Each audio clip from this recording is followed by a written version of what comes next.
ধর্মনগর উপনির্বাচনকে সামনে রেখে জোরদার প্রচার বিজেপির। পথসভা থেকে বিরোধীদের বিরুদ্ধে তীব্র আক্রমণ শানালেন রাজ্য বিধানসভার উপাধ্যক্ষ রামপ্রসাদ পাল। রবিবার ধর্মনগর থানা সংলগ্ন এলাকায় 56 নম্বর মণ্ডলের উদ্যোগে বিজেপি প্রার্থী জহর চক্রবর্তীর সমর্থনে এই পথসভার আয়োজন করা হয়। সভায় প্রধান বক্তা হিসেবে উপস্থিত ছিলেন রামপ্রসাদ পাল। এছাড়াও উপস্থিত ছিলেন প্রার্থী জহর চক্রবর্তী ও বিজেপি নেতা বিশ্বজিৎ দেব সহ অন্যান্য নেতৃত্ব। বক্তব্য রাখতে গিয়ে রামপ্রসাদ পাল সিপিএম ও কংগ্রেসের বিরুদ্ধে তীব্র সমালোচনা করেন। তিনি অতীতের আইন শৃঙ্খলা পরিস্থিতি ও উগ্রপন্থা ইস্যু তুলে ধরে বিরোধীদের নিশানা করেন।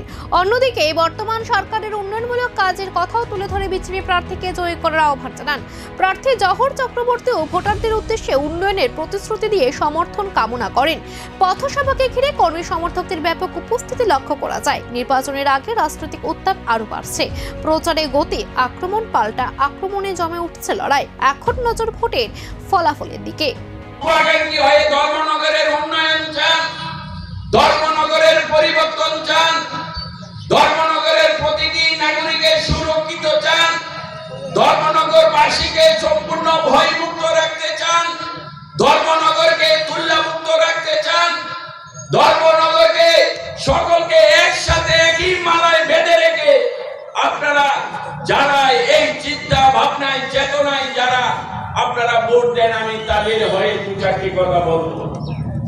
আমি প্রথমে বলতে চাই, আমাদের এই ভারতীয় জনতা পার্টি যিনি বিরোধী দল যারা আছে, সেই কংগ্রেস হোক আর কমিউনিস্ট পার্টি হোক, আমি আপনাদের কাছে সেই দু চারটি প্রশ্নের রাখবো এবং সেইগুলি আপনারা বাড়িতে গিয়ে যারা আমার বক্তব্য শুনছেন, আমার এই মাইকের আওয়াজ যারা শুনতে পাচ্ছেন, যারা সামনে আসতে পারেননি, আমি আপনাদেরকেও প্রণাম জানাই, আপনাদেরকেও শুভেচ্ছা জানাই, আপনাদেরকেও অভিনন্দন জানাই।